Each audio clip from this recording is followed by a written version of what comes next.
Welcome to the Golden State Media Concepts Travel Podcast, the show that gives you advice on everything travel. We explore places you've always wanted to go, as well as giving tips for traveling in those places. We'll give you advice on the best sites for travel tips, information, and discounts. Join us as we travel the world, explore cultures, and meet new people. The Golden State Media Concepts Travel Podcast has got you covered.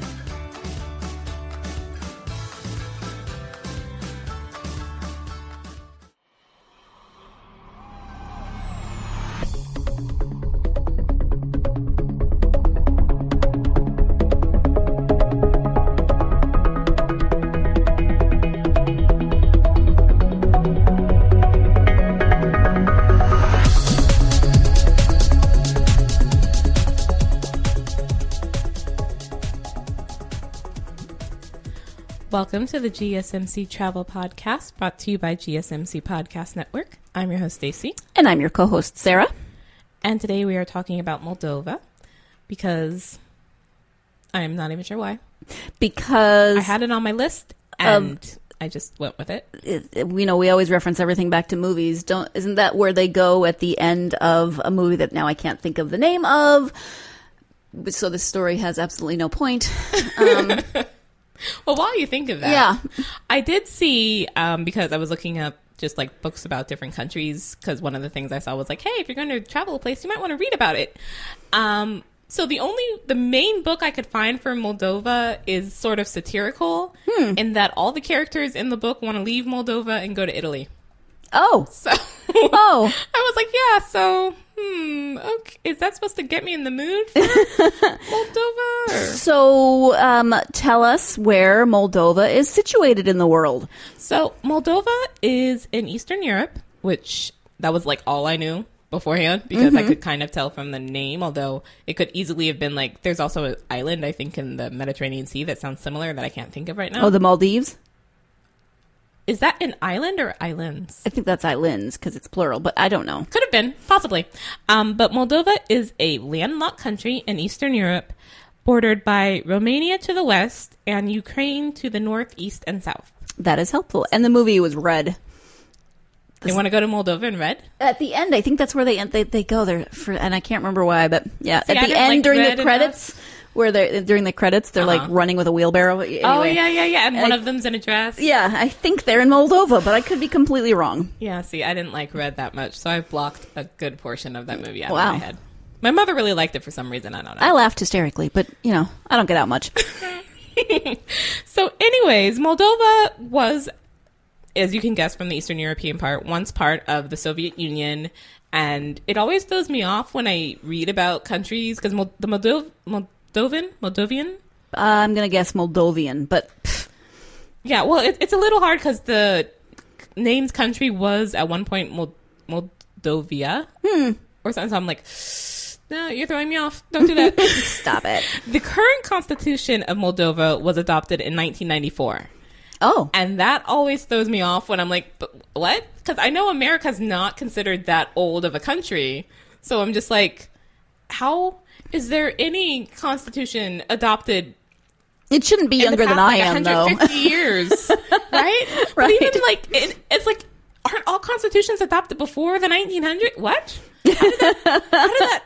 It's always so. So the place of Moldova has existed under various names and under various empires. I'll go with for years, sure. But the current Moldova, as we currently know it, with the fall of the Soviet Union, a number of countries were this way. Yes. Only since the early 90s. So only slightly younger than me.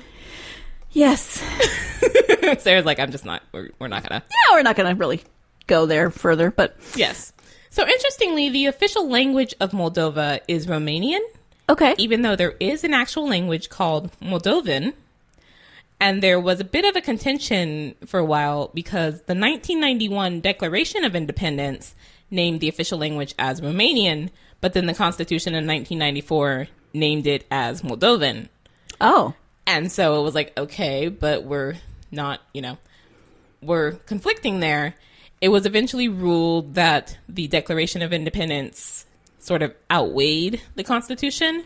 I think possibly because it came first. And so the official language is Romanian. Interesting. Yes. Because, I mean, we're American and we speak English, so. There's no such language as American. I mean, there is, but there isn't. Let's just move on. So, interestingly, although this kind of goes along with the book where everyone wanted to go to Italy, Moldova is the least visited country in Europe by tourists.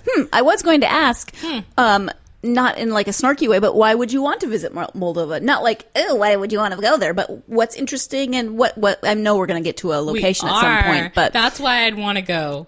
Almost solely for that, because it's actually not that large of a country.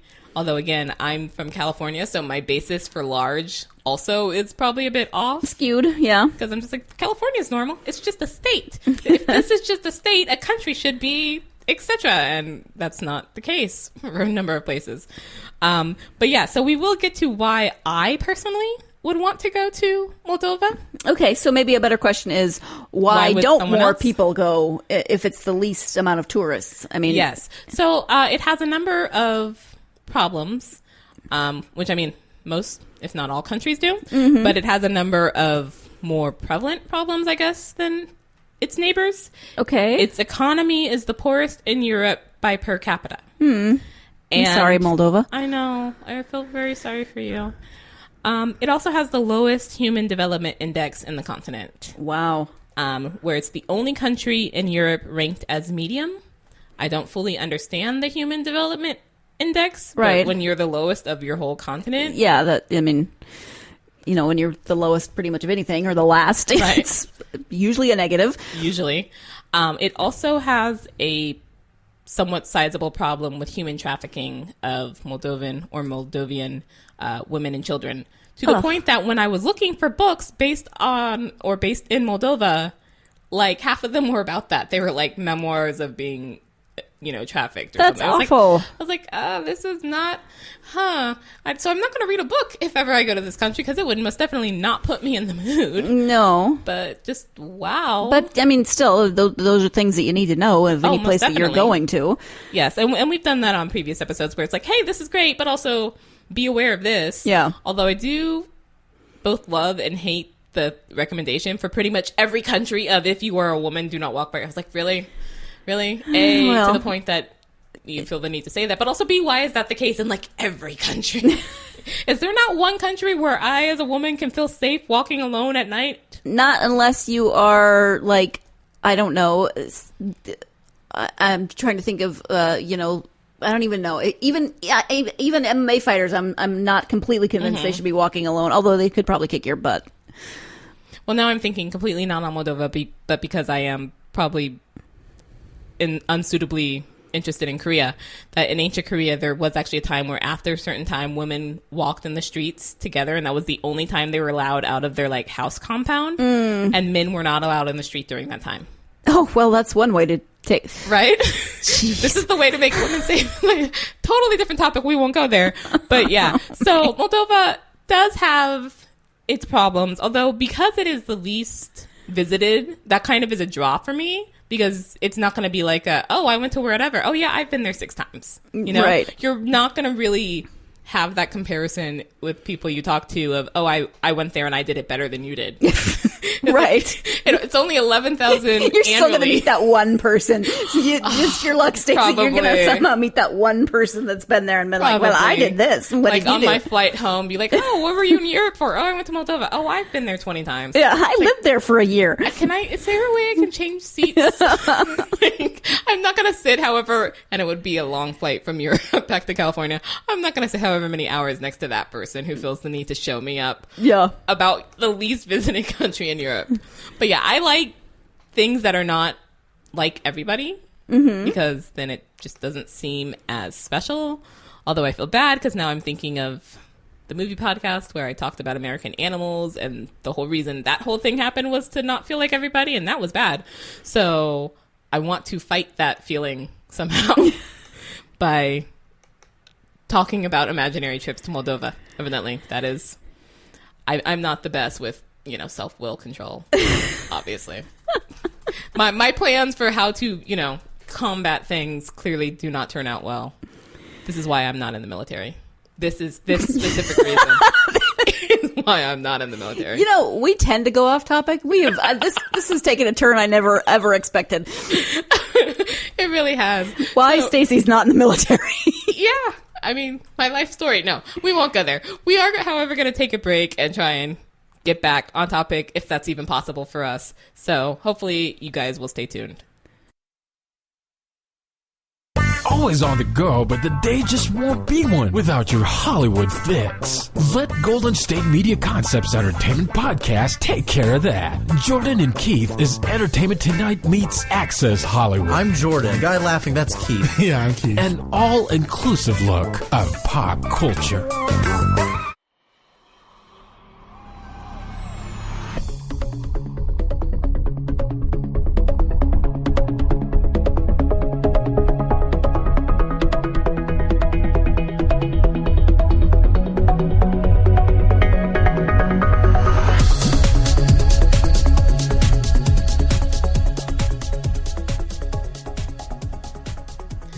Welcome back to the GSMC Travel Podcast. So, Sarah, I don't believe you were with me on the China episode. Is that correct? That is correct. Okay, so in China, I wanted to go to the Longming Grottos, Okay. which are these... I think anything carved out of a wall just automatically makes me think of Indiana Jones. But it's this large set, because it's like thousands of them, of different Buddhist statues carved out of a stone wall. Oh, okay. And of like varying sizes. Like the smallest one is an inch and the largest one is, I think, like 57 feet tall or something. Oh, wow. So, and there's a lot of them and they're on both sides of a river. But I was like, oh, that's really cool. And on the one hand, I kind of want to spend like a week going through and finding all those. But on the other hand, I'd be afraid of like a cave-in. So to continue that theme, I want to go to cave monasteries in Moldova because... Cave monasteries? Yep. I'm just making sure I heard you right. Okay. Yep, cave monasteries. Okay, so these are monasteries that are in caves, or am I just being too literal? Nope. Literally monasteries in caves. Still working or operating?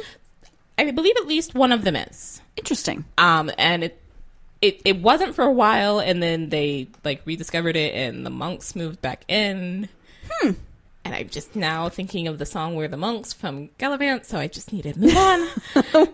What kind of monks? The quiet one and the cute one. Sorry. Oh, did you mean it in Moldova? Yeah. I apologize. You should.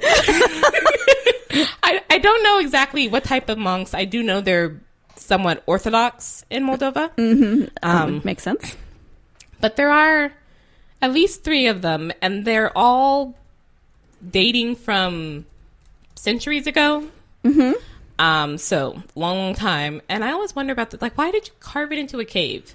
Whose thought was, let me build rooms in dark places out of stone? It was available at the time? I don't know. But I mean, it wasn't there. It was a rock. You had to carve the hole there. It was a spiritual discipline? It could be that. I don't know. Maybe. Possibly. I don't know. So anyways, there are several of them. The Tipova Cave Monastery is located on the shore of the Nistru River. Okay. I feel I'm butchering these, and yet they look simple enough to pronounce that I feel maybe I'm not. But given me, I probably am. I apologize. So this is an Orthodox cave monastery, and it's the largest not only in Moldova, but in all of Eastern Europe, which now makes me wonder how many cave monasteries are in Eastern Europe, and was this an Eastern European thing, Tradition? And why? I am now Googling. Because, I don't know, because my first guess is because of the weather. Because, I mean, again, I'm from California, so I'm kind of spoiled. But I assume it gets very cold there. And if you're in a cave, you're at least somewhat sheltered from, wind and snow. And that might have been hard to do with, the natural resources around to build a similar thing. So let's just carve out the cave and not freeze to death. Not freezing to death is always a plus. I think so. So, interestingly, and this is part of the Moldova thing that always throws me off, it was at one point part of the Roman Empire, and the language it speaks is Romanian, which is actually derived from Latin, even though it sounds like it. I can hear it at times, but it's not something you think of as a Romance language because you've got French and Italian and Spanish and Portuguese, and then Romanian is just we geographically, we kind of jumped a bit there. How did that work? But evidently Romanian is actually the closest to Latin of all the Romance languages. I did watch a movie that was based in Romania, and they said merci, but I'm not sure if that's because that's part of their language or they just like merci, the French word. I don't know. But anyways, continuing with the Moldova is a whole bag of something. There is a legend about the Tipova Cave Monastery that the mythical poet Orpheus died there, and his relics are buried somewhere in the caves. Oh. To which I'm just like, okay, but Orpheus was Greek, right? Like, but you're kind of over. How did he get there, and why was he there? He walked a really long way. But why did he walk to what was, I'm sure, not at that time called Moldova, but why would you walk to Moldova from, I mean, I forget the whole story of Orpheus was the guy who went to get his wife and then looked back when he shouldn't. Looked back, right. Well, so then he was sad. And just continued to wander around the earth. Yeah, kind of like Forrest Gump. Okay, anyways, moving on from that. There's also the cave monastery of Saharna, which of the 3 cave monasteries I could find info about, I definitely want to visit this one because it's along the path from the monastery.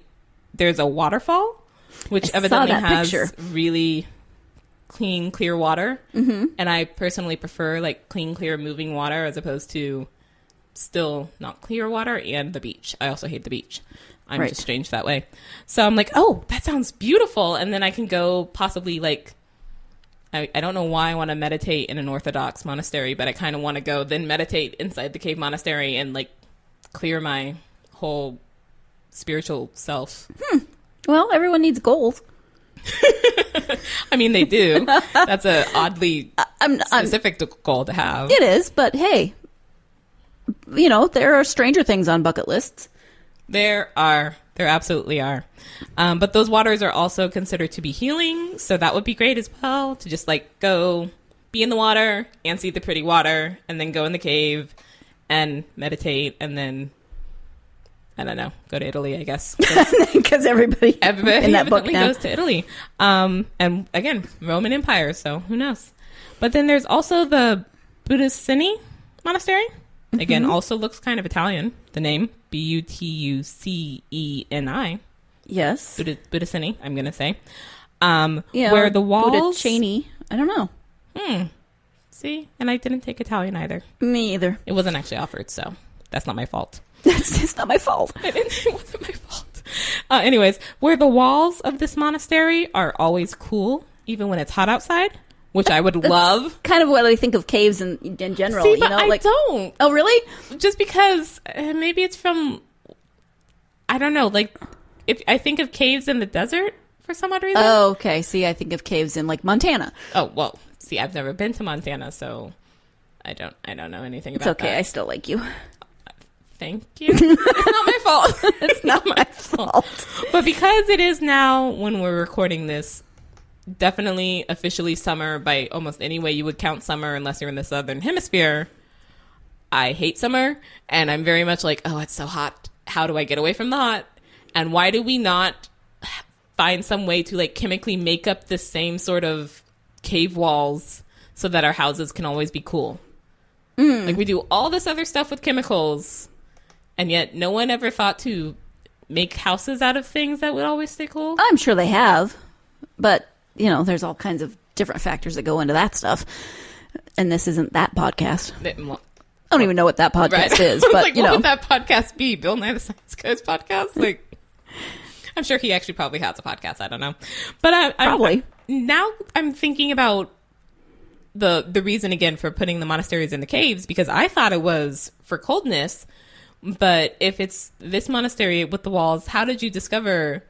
Was that the reason why this cave monastery was made? Is because, hey, these walls always stay cool even in the summer, so let's continue that and expand it? Or was that just sort of a side, not a side effect, but a side, perk or whatever? Of like, hey, let's build a cave monastery. Oh, and also it's always cool in the summer. Isn't that great? Isn't that awesome? Because I'm assuming monks are in robes, though I don't actually know. I suppose it depends. That's the way I generally picture them, but I also saw something that I didn't read, that there was just a snippet on, that they were also used as defense. So I can buy find that interesting as well. Monks, defense, caves. Mm-hmm. Well, and I saw for one of them, and now I can't remember which one it was, where the monks were actually forced to leave, and people, I guess, somehow forgot about the caves for a while, and only rediscovered them when they were trying to carve a path or a road or something through the rock, and then came upon like one of the rooms in the monastery and was like, hey, this is an awfully made room that doesn't seem like a natural formation, and also, is that a windowsill? What's going on there? That would be awesome. I mean, to discover something like that when you're just doing something completely different. I feel like, I don't know, I feel like I'd be freaked, because I think I would like automatically be like, it's ghosts. It's ghosts. Or there are ghosts here because there's this whole place to live here that I didn't know about. And if any place is going to be haunted, it's going to be haunted by dead monks. It's got, it just seems poetic in some way. It kind of does. I mean, sort of living underground seems like a place that would definitely be haunted. Mm-hmm. Just because you generally bury people underground. So people who lived underground, their souls would still remain there. I guess, maybe. I clearly would not be one of those people who would go around the earth looking for ghosts. This would never turn into the Ghost Hunters podcast, at least not while I'm hosting. It might later, who knows, but I would not be a part of that. Me either. So yeah, so I would definitely want to go to Moldova to see the cave monasteries, just because, again, people taking, and I mean, you have to imagine it probably took a long time. Yeah, I mean, carve even just one person's cell out of a rock. Right, and even if there was a cave there originally, they still had to, I'm sure, if there are different rooms, different cells for the monks, different, Right. And I saw one where they were talking about the history of it and how it was expanded upon later. And I'm like, how does that work, like, with the plans? If you only plan for, like, 6 rooms and then later you want to expand because you have more monks, do you just start drilling through one of the walls of one of the rooms? Like, it's not exactly easy to add on if you're carving into a cave, as opposed to if I'm, adding a room on a house that's actually built outside. Right. Well, that's engineering that I don't know about. Me neither. But yeah, so definitely I would want to go to Moldova for the cave monasteries. Very fascinating. Yes. We're going to take another short break. Stay tuned. Tired of searching the vast jungle of podcasts? Now listen close and hear this out.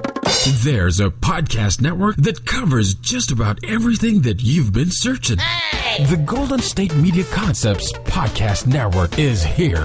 Nothing less than a podcast bliss with endless hours of podcast coverage. From news, sports, music, fashion, cooking, entertainment, fantasy, football, and so much more. So stop lurking around and go straight out to the Golden State Media Concepts Podcast Network. Guaranteed to fill that podcast itch. Whatever it may be. Visit us at www.gsmcpodcast.com. Follow us on Facebook and Twitter, and download us on iTunes, SoundCloud, and Google Play.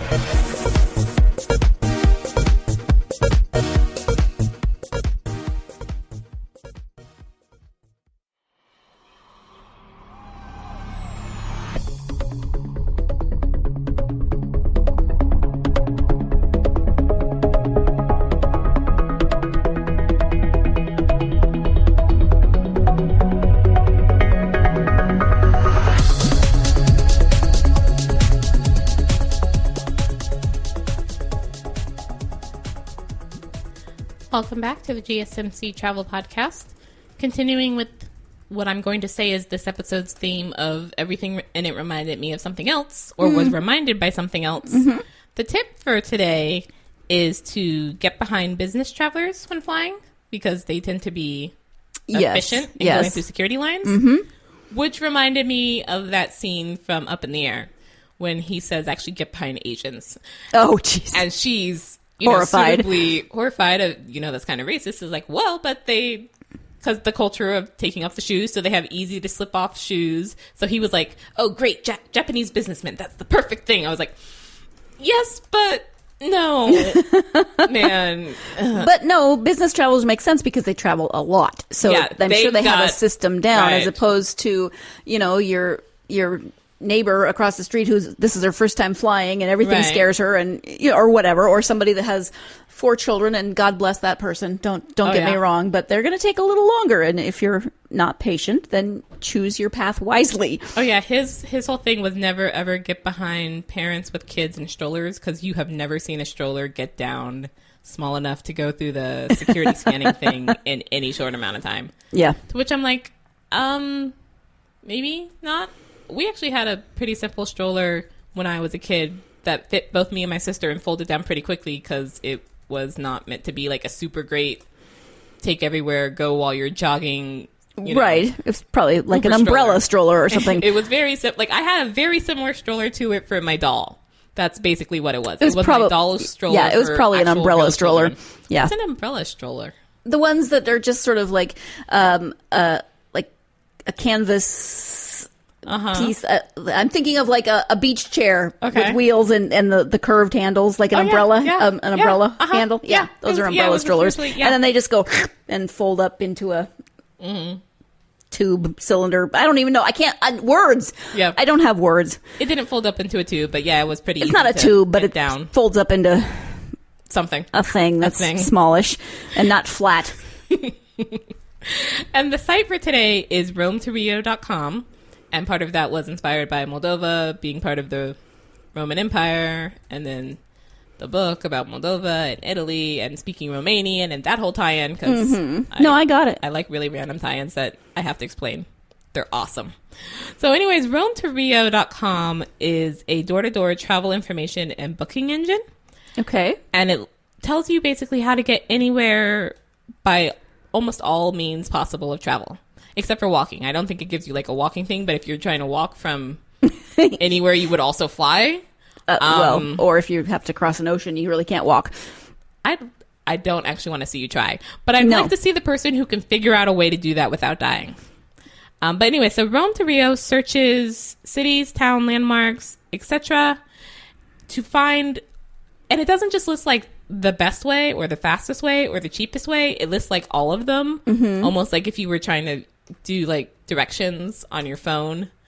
And before you select a specific route, it's like, hey, here, you could do it this way, or you could do it this slightly different way that takes 4 more minutes, or you could do it this way, or if you want to do it by public transit, or if you want to do it by walking.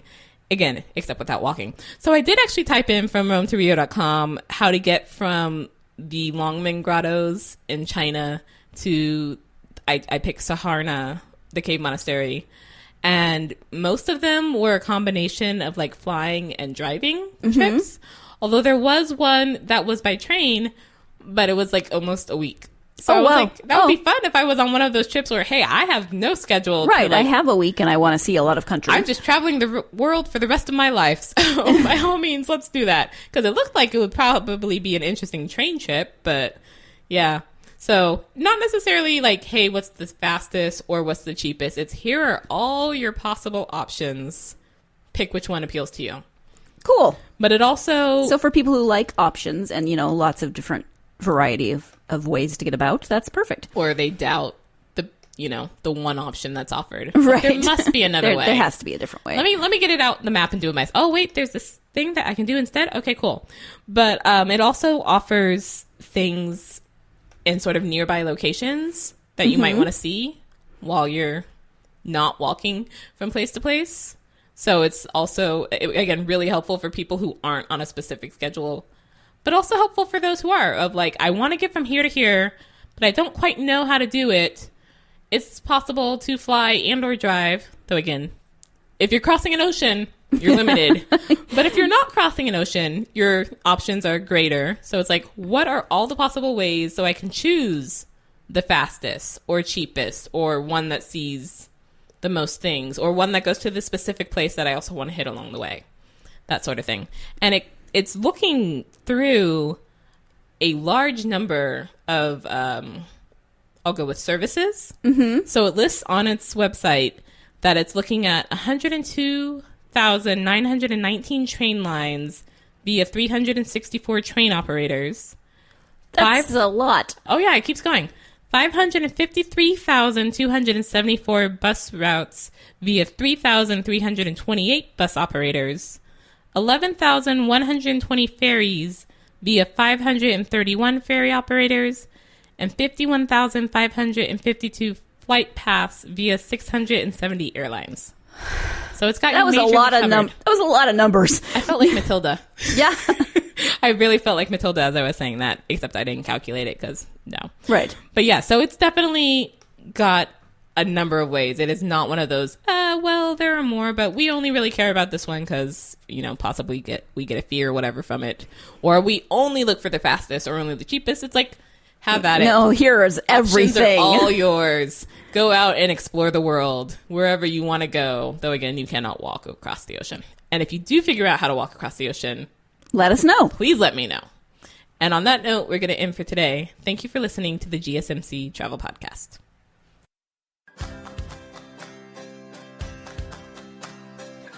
You've been listening to the Golden State Media Concepts Travel Podcast, part of the GSMC Podcast Network. You can find this show and others like it at www.gsmcpodcast.com. Download our podcast on iTunes, Stitcher, SoundCloud, Google Play, or anywhere you find podcasts. Just type in GSMC to find all of our shows from the GSMC Podcast Network. From travel to health and wellness to entertainment and life and happiness to sex and relationships. You can also follow us on Twitter and Facebook. Thank you, and we hope you have enjoyed today's episode of the Golden State Media Concepts Travel Podcast.